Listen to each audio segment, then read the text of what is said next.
21শে ফেব্রুয়ারি প্রথম প্রহরে ভাষা শহীদদের প্রতি শ্রদ্ধা জানাতে হাতে ফুল আর পতাকা নিয়ে কেন্দ্রীয় শহীদ মিনারে বাবা মায়ের সঙ্গে হাজির এই ছোট্ট শিশু। শহীদদের প্রতি সম্মান জানানোর জন্য আসি, আর আমার সবসময় আসতে ভালো লাগে, আমি কখনো মিস দেই না। রাষ্ট্রপতি ও প্রধান উপদেষ্টা সহ রাষ্ট্রের গুরুত্বপূর্ণ ব্যক্তিদের শ্রদ্ধা নিবেদনের পর কেন্দ্রীয় শহীদ মিনার এলাকায় ঢল নামে সাধারণ মানুষের।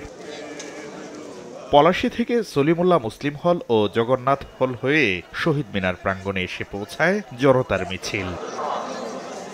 শ্রদ্ধা জানানো শেষে সর্বস্তরে বাংলা ভাষা প্রচলন না হওয়ার পাশাপাশি মাতৃভাষা চর্চায় নতুন প্রজন্মের অনীহা ও অনাগ্রহে হতাশা জানান প্রবীণরা। বর্তমান প্রজন্ম তারা মনে করছে যে এটাও একটা উন্নতি, কারণ আমরা বাংলা, ইংরেজি, হিন্দি, উর্দু মিশিয়ে কথা বলছি। আমরা ইংরেজি ভাষা অবশ্যই চর্চা করব ইন্টারন্যাশনাল ভাষা হিসেবে, কিন্তু বাংলা ভাষাকে অমর্যাদা করে নয়। তবে মায়ের ভাষা চর্চা আর মর্যাদা রক্ষায় আরো সচেতন হওয়ার প্রত্যয় তরুণদের কণ্ঠে। আমাদের ভাষা, আমার দেশ, আমার মা, আমার মাটি, সবকিছু নিয়েই আমাদের চিন্তা ভাবনা, সবকিছু নিয়ে আমাদের এগিয়ে চলা। আমি যদি ওই ভাষাতে কথা বলতে না পারি তাইলে হয়তো এটা আমারই ব্যর্থতা। শ্রদ্ধা জানায় জাতীয়তাবাদী ছাত্রদল, বৈষম্য বিরোধী ছাত্র আন্দোলন সহ বিভিন্ন ছাত্র সংগঠন। ছাত্রনেতারা অভিযোগ করেন, ফেসিবাদী আমলে শহীদ মিনারে শ্রদ্ধা জানানোর অধিকার থেকেও বঞ্চিত হয়েছে অনেক ছাত্র সংগঠন। বলেন, রাষ্ট্রের অবহেলায়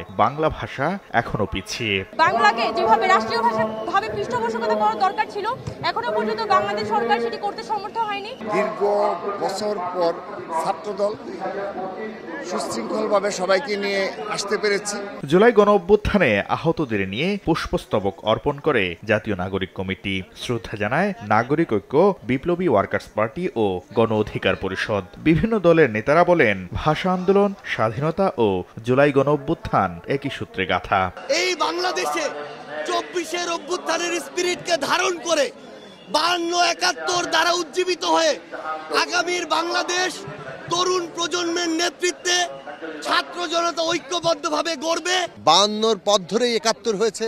71-এর যে আকাঙ্ক্ষা, সেই আকাঙ্ক্ষা ধরেই আমরা 90 কিংবা আজকে 2024-এর এই রক্তস্নাত অভ্যুত্থান তৈরি হয়েছে। অভ্যুত্থানের চেতনাকে ধারণ করে নতুন বাংলাদেশ গড়ায় ঐক্যবদ্ধভাবে কাজ করার প্রত্যয় জানান রাজনীতিবিদরা।